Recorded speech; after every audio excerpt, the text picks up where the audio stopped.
What's up, gamers? So in the last video, I mentioned that I'll be making a 3-part video series going over the basic concepts of photography. Today we'll be checking out shutter speed! So what exactly is shutter speed and why should you even care? Shutter speed refers to the amount of time the camera sensor is open, exposing it to light, allowing it to capture the image. Generally speaking, you'd want to use a fast shutter speed for something that is moving very quickly, so you can freeze the action and keep it still. And you could use a slow shutter speed for something that is hardly moving or completely still, unless you're going for that sort of creative effect and you want some blur. This is because a photo shot in a slow shutter speed will generally be blurry, if not use a tripod, because of things like camera shake and the subject itself just moving in general.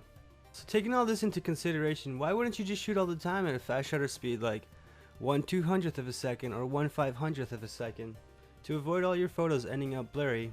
Well, 1/200th of a second and 1/500th of a second is actually pretty fast, and the camera doesn't have a substantial amount of time to gather all the information in just a 500th of a second. This is when our last video lesson on Aperture comes in handy. If you haven't watched it yet, you can check it out here.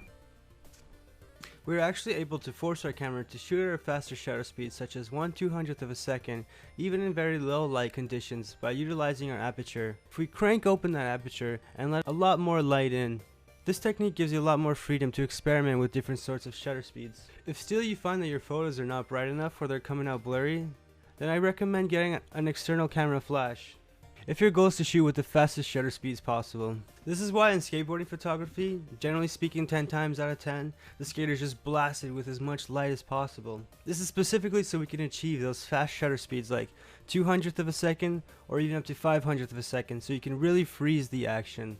Anyway, that's it for today's video. If I helped you guys out in any way or if you found this informative, please consider hitting the like or subscribing.